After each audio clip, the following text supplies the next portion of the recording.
think with writer Ian McDonald and the cast, and the reports I'm getting is that you're pretty awesome. They loved your direction. I know that you kind of saved the day stepping up as a director when there was a deadline. But do you think you would have directed something else sometime soon? Was that on your radar? Did you have anything in mind before this? It's a really hard question to answer because I think the truth is that somewhere that I had really tried to bury, I did want to direct. And the truth is, like, I just didn't want to admit that even to myself because it's a vulnerable thing to want something and know that you might not get it or you might get it and fail.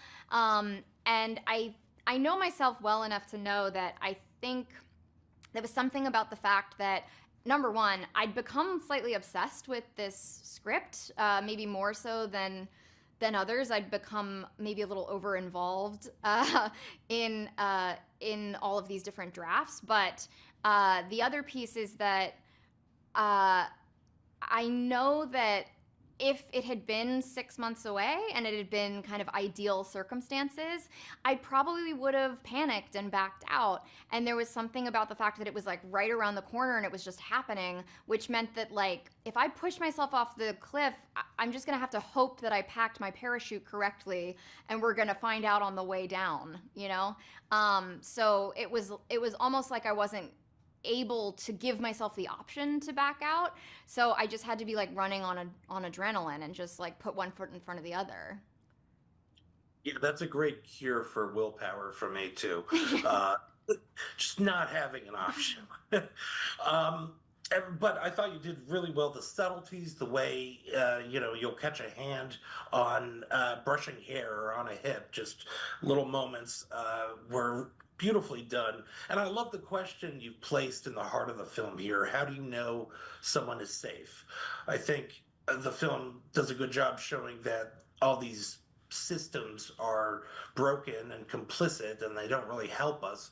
Uh, a lot of the time, we have to rely on each other in many ways. But how do you think the film grapples with that essential question? Yeah, I do think that culturally, socially, like there's a weird thing that's I think really baked in so solidly. It's so calcified inside of us that even really well-meaning people, even me, even you, can sometimes fall into a kind of lazy victim blaming. I know that for me, like really well-meaning friends will say things like, well, you just got to pay attention to the red flags, or even something like everything happens for a reason.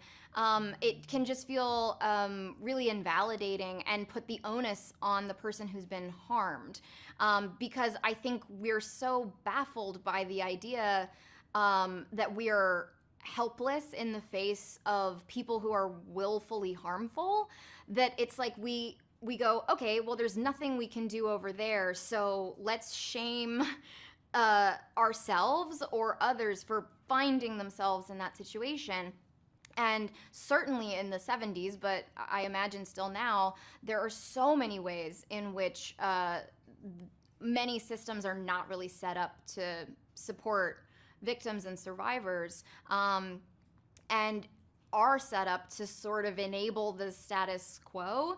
And I hope that the movie, in showing how different all of these women are and how they met them, how they interacted with this person, none of it is any kind of guaranteed protection from someone who is determined to harm you.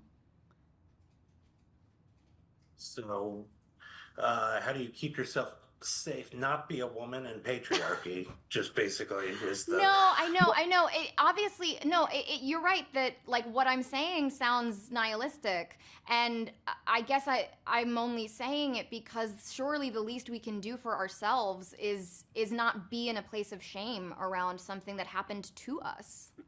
Yeah, no, I understand, and I found a lot of hope in the ways, the waitress or the The sort of makeup douche artist. and the makeup artist, the ways that small ways that we do sort of give each other help. Really intense good movie. Thank you for discussing it. Thank you so much. I hope you have a good week. You too.